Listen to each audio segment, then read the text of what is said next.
Welcome to my channel, and I'm back with you once again with another video of Microsoft Flight Simulator.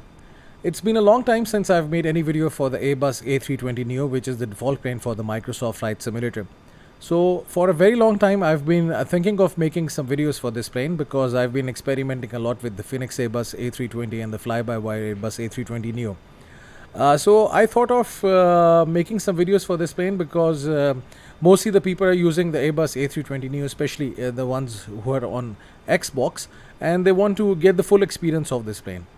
There are a few videos on my channel which I did initially when the Microsoft Flight Simulator was launched, and those videos were really basic videos in which I've shown you how to make a flight plan using the built-in flight planning system of the Microsoft Flight Simulator, and then just how to take off this plane and land it, and that's it.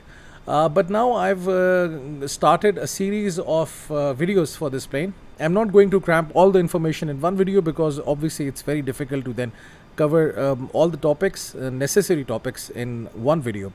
So that's why I will be uploading different videos, and then afterwards when all those 4, 5 or 6 videos are there, then I will combine them together also and put them on the internet so that you guys can just watch it and learn how to fly this plane. So right now the video that I'm going to do is regarding the MCDU, which is the multifunction control and display unit. So this is the MCDU of the plane, which is the multifunction control and display unit, and there are two in the plane, one on the left hand side for the captain, another one for the first officer. Once you start the plane and there is power available in the plane, then you will see this display on the screen which will actually show you the engine type, LEAP A1, which is on this plane, and this plane is equipped with this engine, and plus the ARAC cycle, the database for all the waypoints, the airways, and plus the airports. Because once you are making a flight plan over here, if you go into this option, you will be making the flight plan over here. You will be entering different information which consists of the airports, likewise over here, and then the runway information, and then different waypoints and airways. So that's why it is very important to update the ARAC cycle of this plane. The best part about Microsoft Flight Simulator is that the ARAC cycle is automatically updated. You don't have to do anything.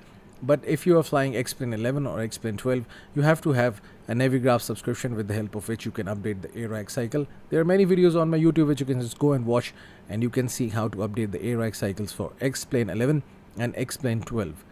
So getting back to the point, we have to configure the MCDU, but before this we have to make a flight plan, and I will not be using the default flight planning system of the Microsoft Flight Simulator for this video. I will be using the SimBrief to make a flight plan, and then I will show you how to enter the flight plan over here in the MCDU. There is one best thing about the Phoenix Simulations Airbus A320 and plus the fly-by-wire Airbus A320 Neo is this, that you can simply get the flight plan and all the fuel calculation and weight calculation from the SimBrief in the plane. But over here for this plane, it's not available. You have to manually enter it. If you are making your flight plan through the built-in system, then you don't have to enter the flight plan. The flight plan already is there, and plus all the information is there. You just have to do some little bit of tweaking and you can do a flight. So right now I'm parked at Jinnah International Airport, which is in Karachi, and I will try to do a flight from Karachi to Dubai. So this is the SimBrief interface. You can follow the link given in the description, simbrief.com, and you can create your login. It's free of cost. You don't have to pay anything. But anyhow, for the ARAC cycle, as I've told you before, a database containing information regarding the airports and all the airways, you have to have a Navigraph subscription. So you can just get the Navigraph subscription. You can get your ARAC cycle updated, because right now the ARAC cycle in the Microsoft Flight Simulator is updated, and if the SimBrief, the ARAC cycle is not updated or they don't match, so maybe you get some airways or waypoints which are not matching in the MCDU, and you might face a problem. So that's why it's advisable to even have a Navigraph subscription, because with this you can also access the airport charts, which I will be showing you through this video. So if you really want to learn how to fly and you're serious about it, then get the Navigraph subscription, because then the ARAC cycle is updated, airport charts are accessible, and this will help you increase your simulation experience. So once you've created your login, all you have to do is this: you have to go to the dispatch option, and then you have to click My Flight. So once you click My Flight, You can click new flight. Because I've already made a flight, that's why it was already coming. But you can make a new flight plan by clicking this option, new flight, and then this page will open, and on which you will just enter some information, and then the flight plan will be generated. Airline, you can specify if you want flight number. If you want to specify, you can do it, but I'm just leaving these two options because they are not important.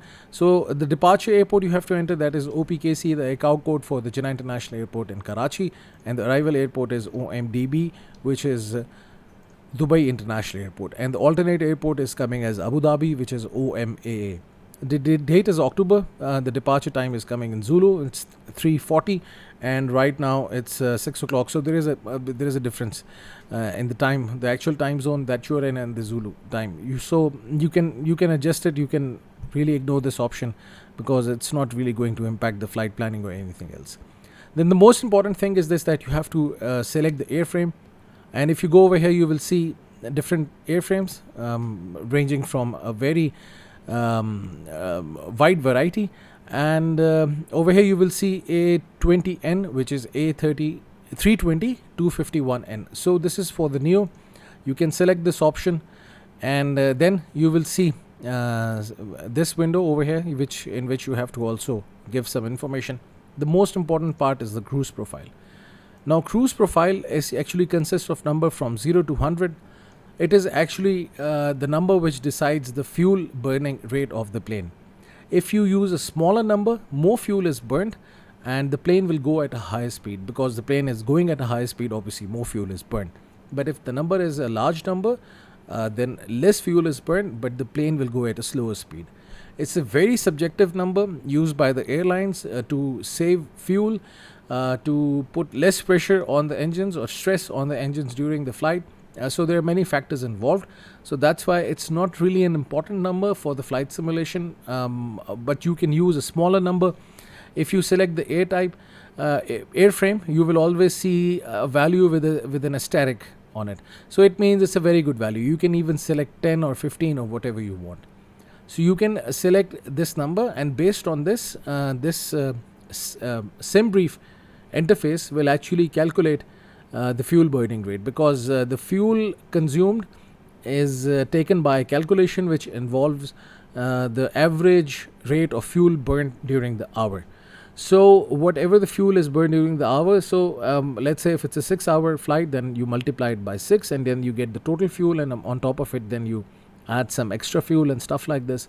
So this is some calculation related to the real life.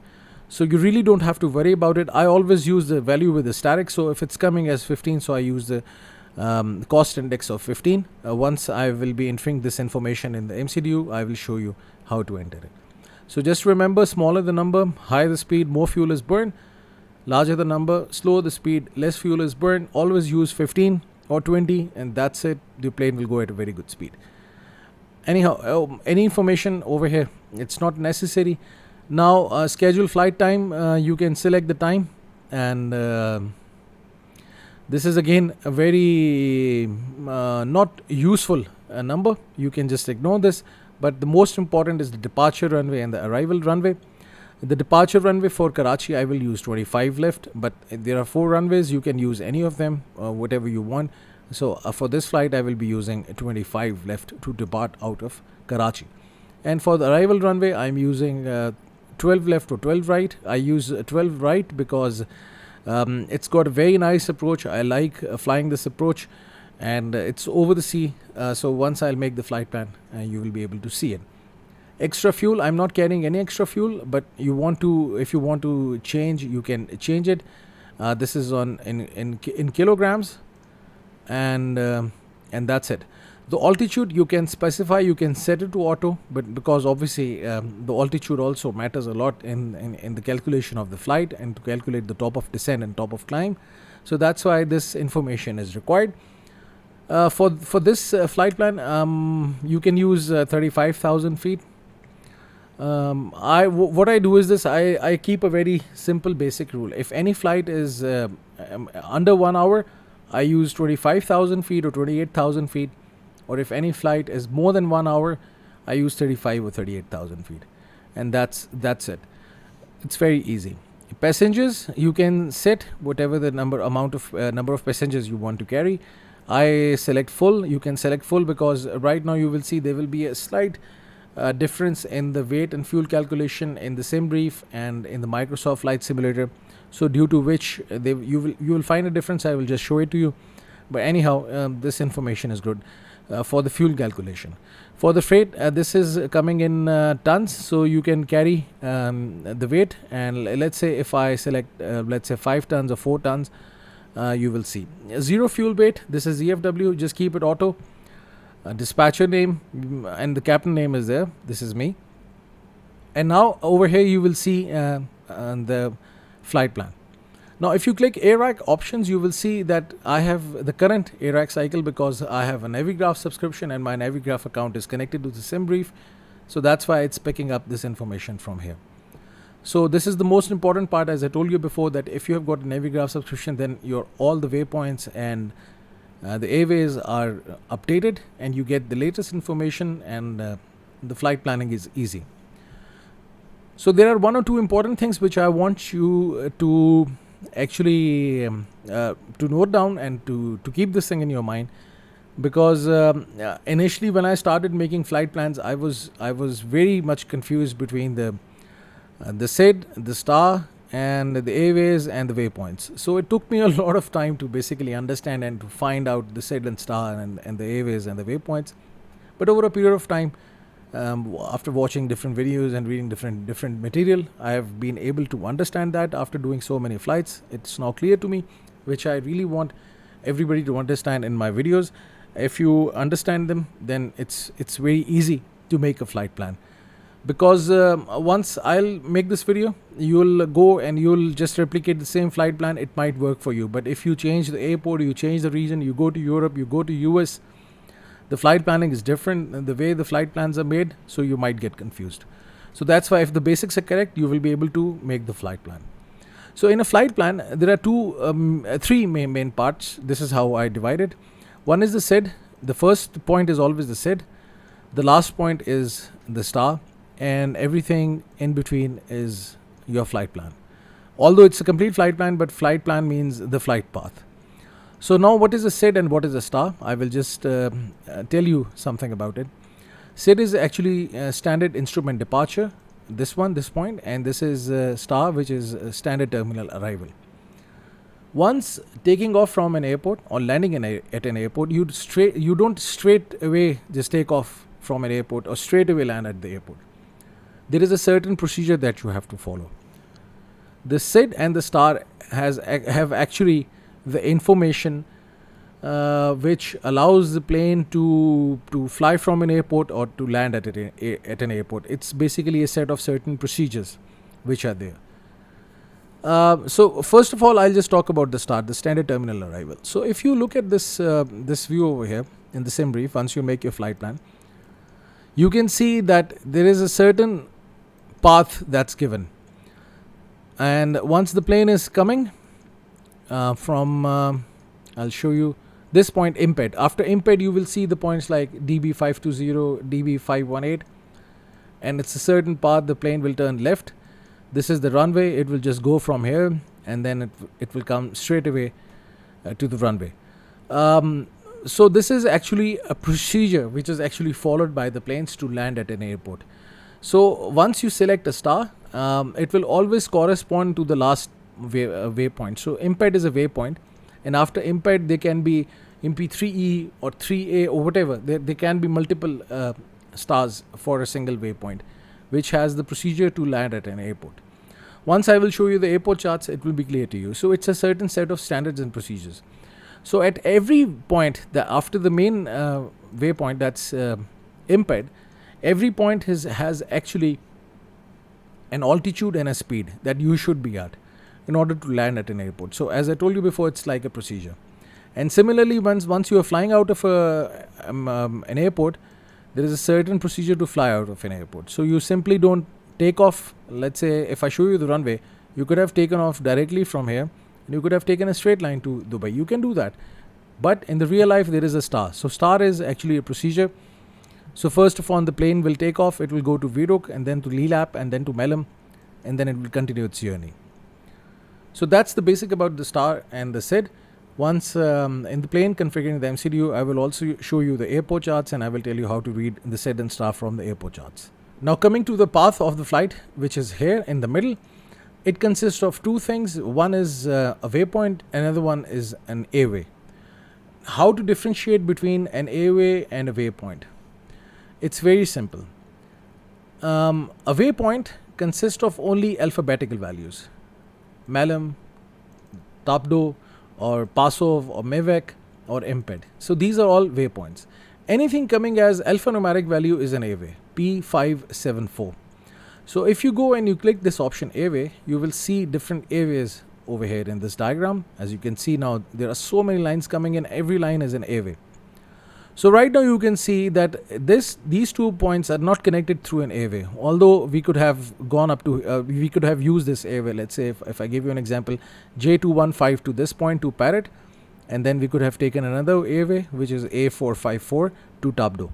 But in order to save time, the flight plan has been made like this. But maybe depending upon the route, in the real life, whatever the clearance the airline has gotten for, the plane has to follow those points. So even for the sim brief, you can see different options are coming. You can click these and you can see if it's taking any airway or not. Right now you can see in this Malum 1F, this remains the same. The SID, the standard instrument departure remains the same, Melo 1F. But after that, Malum goes to Malum, which is over here. I will show you. This actually a procedure which will Malum. So Melo 1F actually contains the procedure to go to Virok, Lelap, and then to Malum. So after reaching Malum, instead of going directly to Tabdo, now it is going to A325 to Parrot. So if you see A325 to Parrot, which is if you can find this this airway, you can see A325 airway. So this is an airway, and this airway will actually take you to this waypoint. Let's click this and let's see. Fix the SID and star. The SID and star will be fixed. Yes, now you can see. So after Malum, J215 directly to Punel and then to Parrot. And then afterwards, it is going straight away to Tabdo. A454, yes, Pasov, and because it's going to Pasov, so it's actually ignoring Tabdo, and it will go directly to Pasov. Where is Pasov? Can we see it? Can we see it? Yes, over here. So this is how the airways and the waypoints work. So this is how you can differentiate between an airway and a waypoint. You can look at this diagram and you can understand. So hopefully at this point was clear to you, the SID, the star, and the flight path. So flight path consists of the waypoints and airways. It's very important to know, because once entering this flight plan in the MCDU, things will get more clear to you. What I'll do is this for this flight as Malum A35 Pasov M6 for Puxel Imped. Let me just stick to this one, and I will fix it because it's coming in red. Once you fix, your SID and star are again populated, and I will show you how to enter this information. It's very easy to do this. So once the flight plan is ready and you have all your SID and star airways and waypoints, simply generate the file, and an operational flight plan, which is OFP, is generated for you.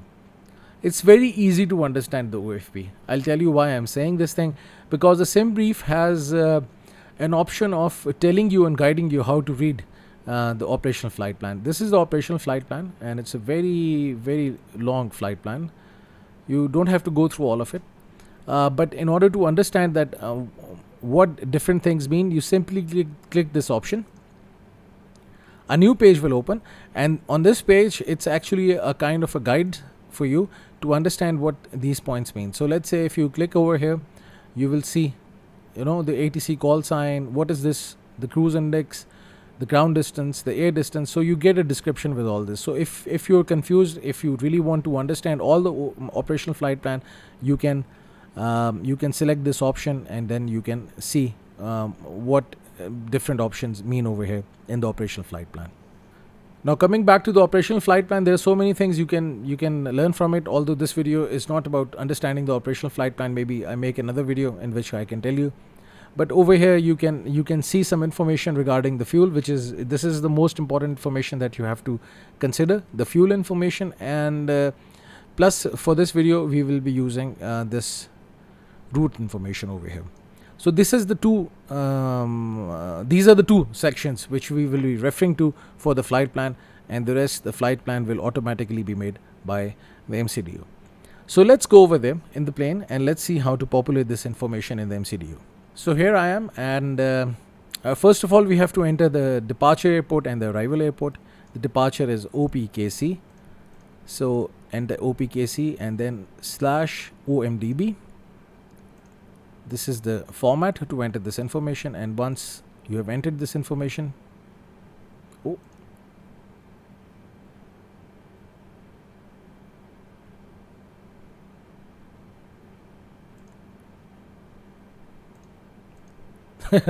I don't know why that error came. I always tell you in my videos that every time when I'm practicing the plane on my own, not recording a video, everything goes fine. But once I start recording a video, I don't know, strange things start happening. Now this was a very strange thing to happen. Anyhow, now the OPKC and OMDB is updated. You can see from and to is updated. Then the cost index, if you remember, initially I selected 15. So this is the point where you will enter 15. So once you have entered it in the MCDU, then the flight management guidance system will know at what speed the plane should go. So at a cost index of 15, the plane will go at a very high speed. So it's really good. You can even enter 10. Then the cruising altitude, as I told you before, if the flight is more than 1 hour, just go with 35 or 38,000. And if it's less than 1 hour, go with 25, 28,000. It's totally up to you. But obviously, if a flight is shortened than 1 hour, you cannot climb up to 35,000 feet. But you can try your luck. Okay. So the format to enter it is FL 350, which is a flight level 350, which means 35,000 feet. And once you click this option, you will see the temperature at this altitude. Now this is the first information that you enter. Now the second one is to populate the flight plan.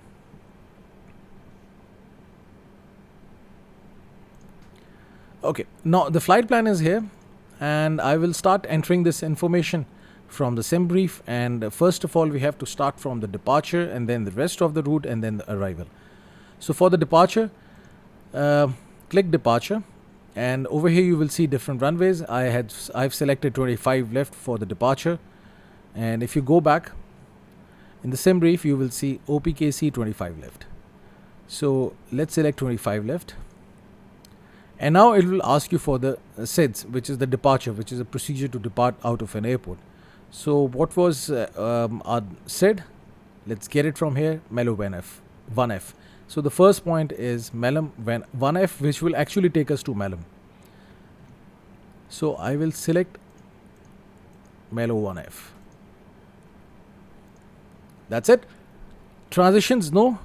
Maybe if you're making flight plans in US, transitions are required, but whatever the flights I've been doing in Middle East and Pakistan and Europe, I have not been asked to enter the transitions. But I remember I was doing some flights in US and transition was required, although you can get the transitions from the airport charts, but they are not populated in the sim brief. So once I'll tell you how to read the airport charts, maybe you can find the transitions over there, or maybe I'll do some another flight plan for the US in which I can show you the transition. But up till this point, I'm just trying to keep it simple to the basic level. Simply press insert, and that's it. Now you will see the plane will actually depart from OPKC 25 left. This is the time coming. Then at Viruk, the altitude, and you can see over here speed and altitude. So different speeds and different altitudes are coming. As I told you before, the SID is actually a standard instrument departure, which consists of rules of flying out of an airport. So what altitude you should be at and what should be your speed. So right now there are no speed constraints, but there are altitude constraints. You should be at 10,000 feet. Sorry, 1,000. Why I'm calling it 10,000?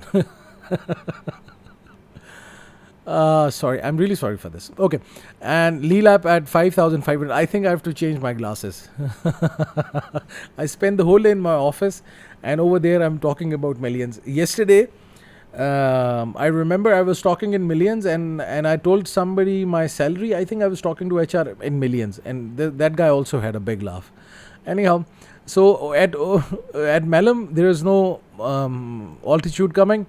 So after Melum, you can see the Viruk and Lelap and Melum are automatically updated. They were not initially there. So that's the beauty of Ascend, that it automatically populates the rest of the waypoints till the first waypoint.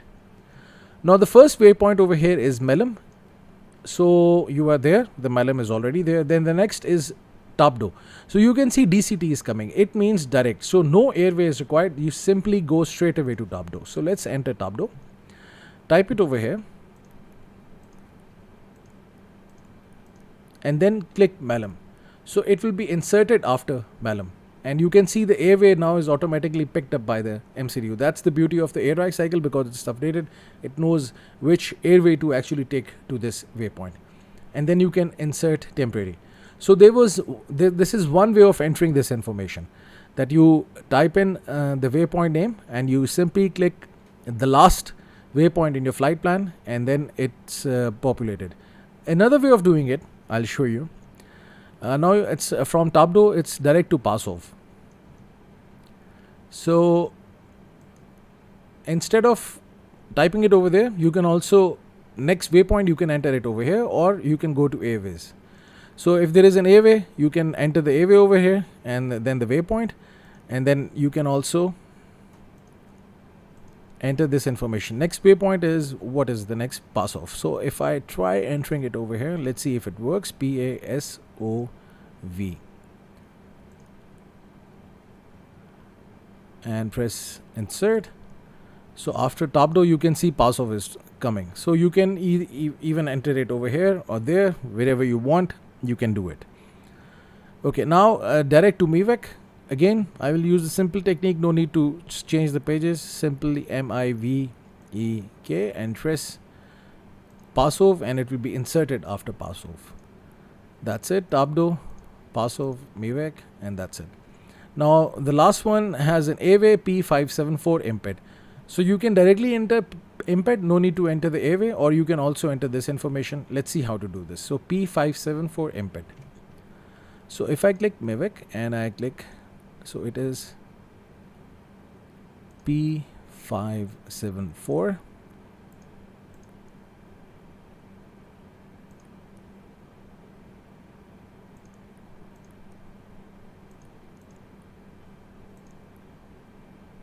And that's it. You can see this is how you can enter an airway and a waypoint. And if you go back, you will see that imped is now here. Now after imped, the star starts, which is MP3E. So let's go and search for that. So destination is Dubai, and arrival runway 2012 right. ILS many runways, but you can select 12 right. ILS 12 right, and MP3E. It's I think 3E. Yes, you can see it over here. If I go back, you will see imped 3E or MP3E. Okay, so that's it. So simply click this option, and no vias. There is a via REREC. Now it's time to open the charts and see how to get this information. I have a in-game control panel for the Navigraph charts. That's the beauty of the Navigraph charts, that you also get this information within your simulator. But if you don't have the Navigraph subscription, you can try searching for these airport charts in Google. If you get it, you can download, you can use it, but not to be used for the real life, only for the simulation purpose. And then you can do your flights, and you can refer to the airport charts, but otherwise advisable to have this information with you. So right now I will just search for the flight over SimBrief, and I will populate it. As in the SimBrief, this flight plan is there, so that's why you will see that this flight plan is populated just the way you were seeing it in SimBrief. Now over here I can access the airport charts, and I will access the airport charts for OMDB over here, which is here. Now if I go to approach, and if I select runway ILS runway 12 right. There are different also approaches, the category 1, 2 and 3, 2 and 3, ILS for runway 12 right and plus RNAV. So I'm not using any of these approaches. I'm using the normal ILS runway 12 right approach, and you can see the point from where this approach is starting is REREC. So it's very easy to know this thing, because in some cases once you are entering this information in the MCDU, there can be multiple vias, so you might get confused.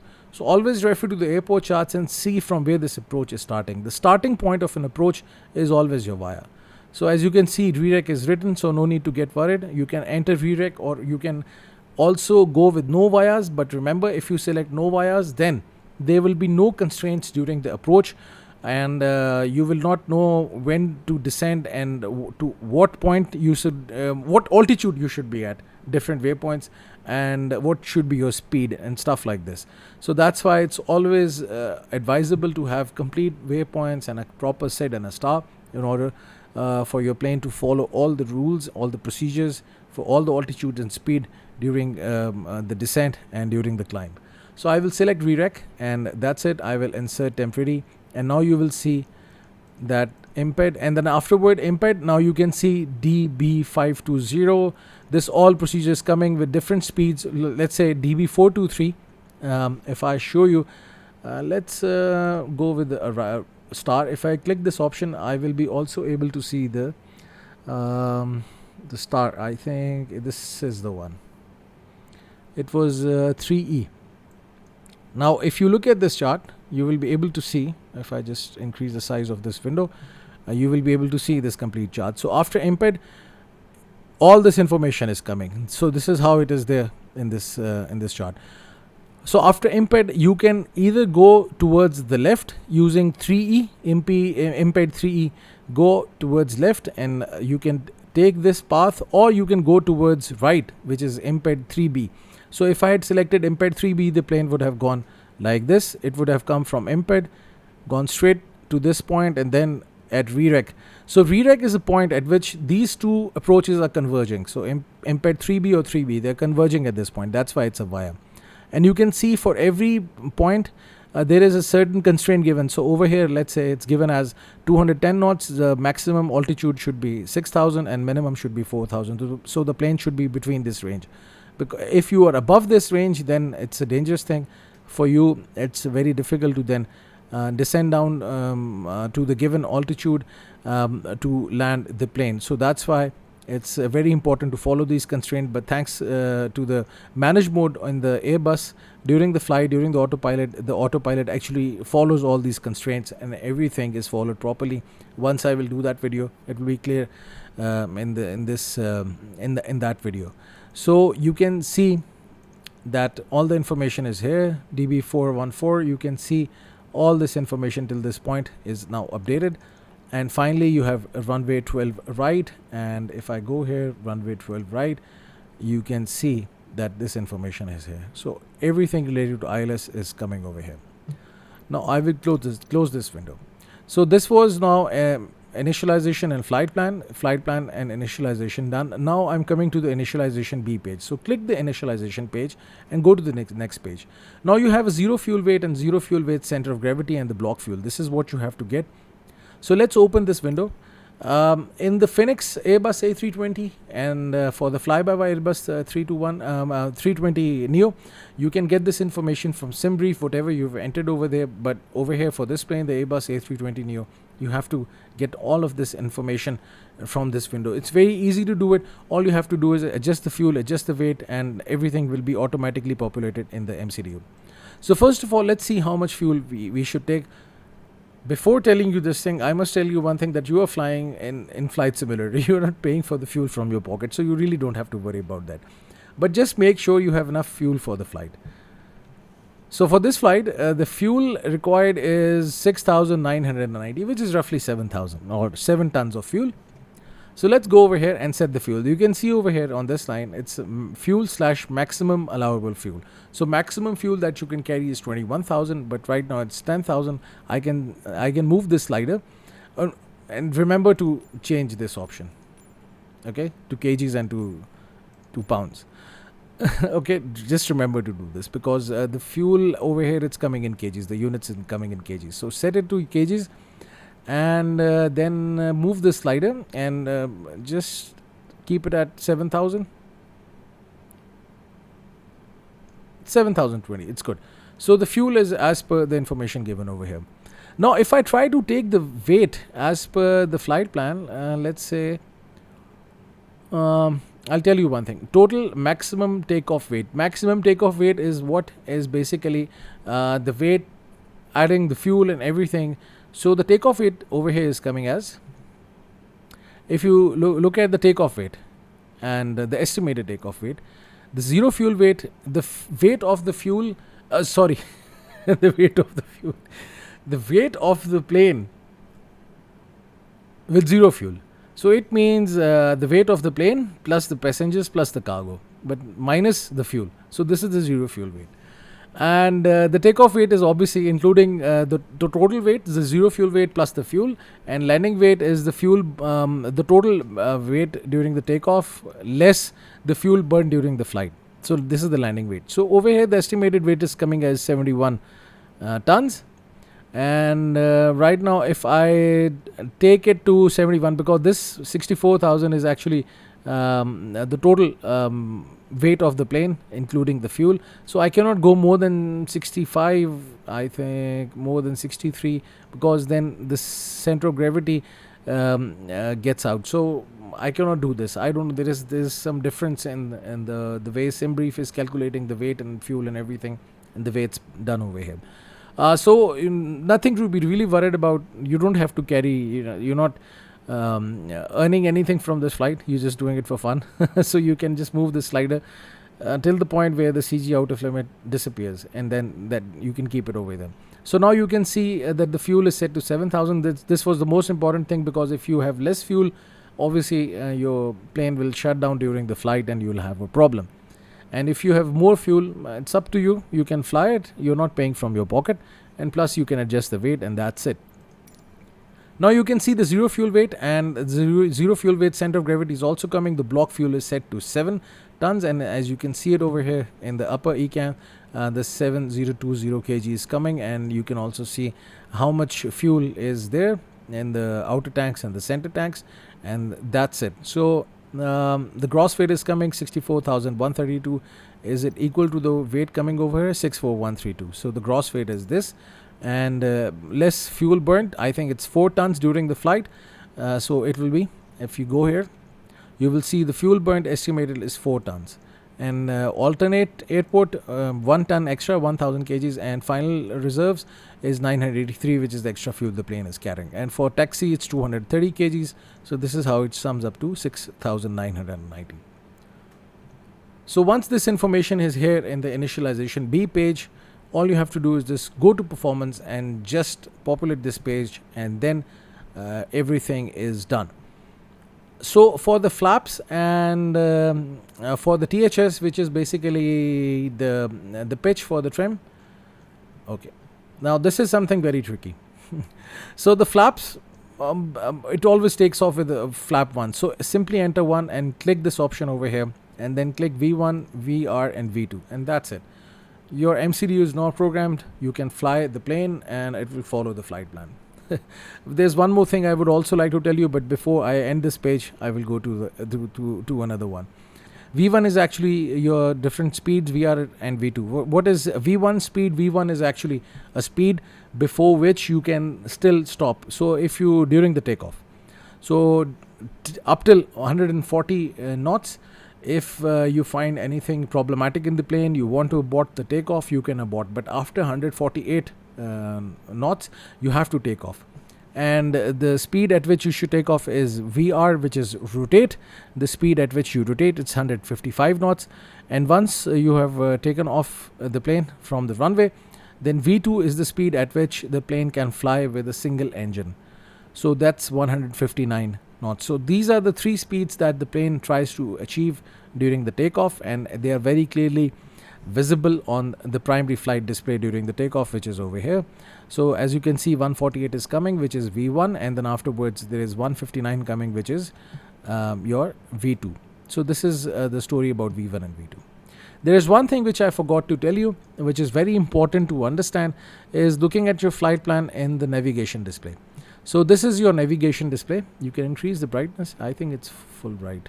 Yeah. So now in the navigation display, you can see that the flight path is coming. So over here, if you change this option, this is right now set to arc. If you change it to plan, you can see the flight plan. So now, right now, if I cycle through the flight plan, pressing these buttons, you can see your flight plan,